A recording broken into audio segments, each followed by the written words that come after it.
આગળ વાત કરીએ તો ભાજપ પ્રદેશ પ્રમુખને લઈને કવાયત તેજ થઈ છે। સીઆર પાટીલના અનુગામી નક્કી છે। હવે નિમણૂકની ઇંતજારી છે। નવા ભાજપ પ્રમુખ અમિત શાહ સમર્થક કે આનંદીબેન પટેલના કોટામાંથી હોઈ શકે છે। શનિવારે કે રવિવારમાં જાહેરાત થાય તેવી પણ સંભાવનાઓ વ્યક્ત થઈ રહી છે। મંત્રીમંડળમાં ફેરફાર, કેન્દ્ર અને રાજ્ય સહકારમાં ચહેરા બદલાઈ શકે છે। સંઘ સાથે નિકટતા ધરાવતી વ્યક્તિ ગુજરાતના પ્રમુખ બની શકે છે। પહેલા 35 જિલ્લા શહેર પ્રમુખ પૈકી 22 સંઘ સાથે સીધો સંબંધ ધરાવે છે। દિલ્હીમાં અમિત શાહ, આનંદીબેન પટેલ અને પીએમ મોદીની તબક્કાવાર બેઠક મળતા ચર્ચાઓનું જોર હવે વેગવંતું બન્યું છે।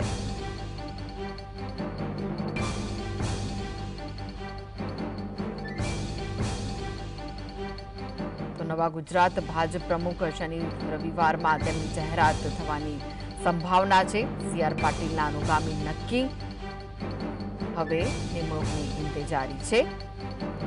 નવા ભાજપ પ્રમુખ અમિત શાહ સમર્થક છે કે આનંદીબેન પટેલના કોટામાંથી હોઈ શકે છે।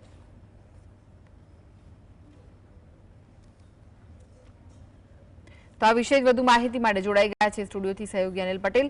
અનિલ, ભાજપે પ્રદેશ પ્રમુખને લઈને હવે કવાયત તેજ કરી છે। શું લાગી રહ્યું છે, કોણ હોઈ શકે છે પાટીલના અનુગામી? ખાસ કરીને એવું માનવામાં આવે છે કૃષ્ણા કે પાટીલના અનુગામી જે છે કદાચ ઓબીસીમાંથી આવે।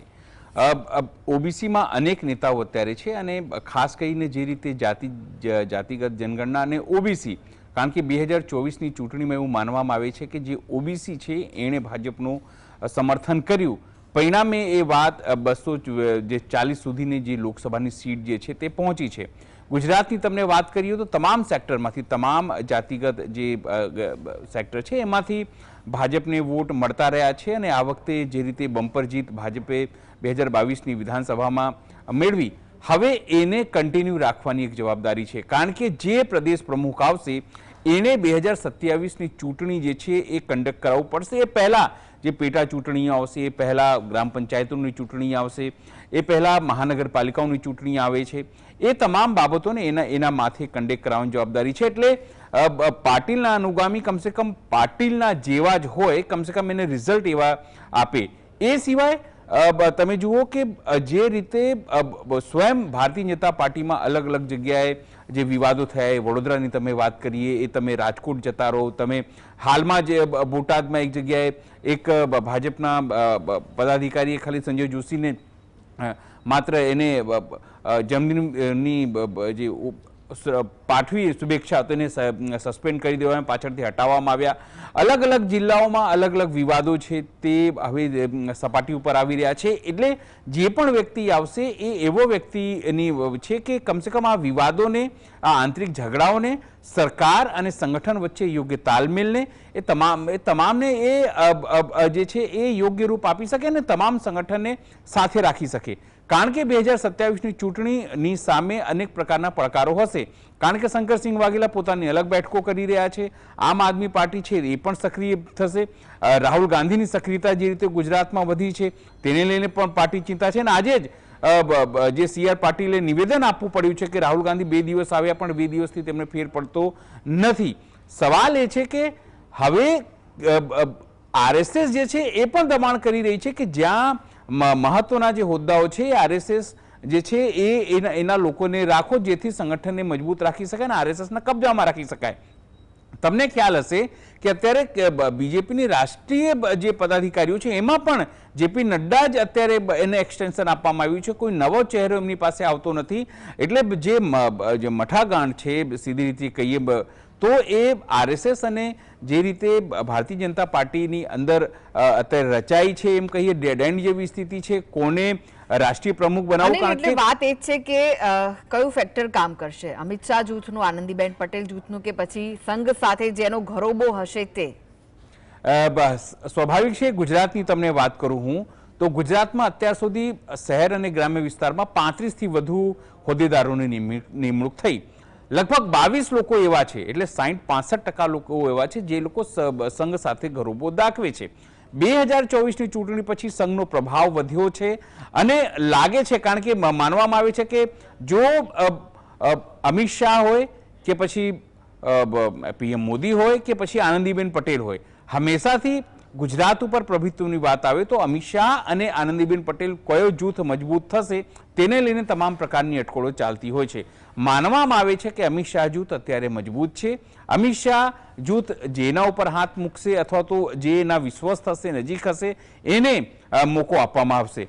પણ કયો ચહેરો તેને લઈને કોઈ પણ પાર્ટીમાં સીધી રીતે બોલવા તૈયાર નથી. અને જેના નામની ચર્ચા થાય છે, અને ભાજપમાં એવું કહેવાય છે કે જેના નામની ચર્ચા થાય છે એનું પત્તું સૌથી પહેલા કપાય છે. એટલે જે શુભચિંતકો છે, પાર્ટીના નેતાઓ છે, એ પણ પત્રકારોને ખાસ કરીને કહેતા હોય છે કે કમસે કમ તમે ચલાવો પણ અમારું નામ ન લેતા, નહીં તો અમારું નામ જે છે કપાઈ જશે.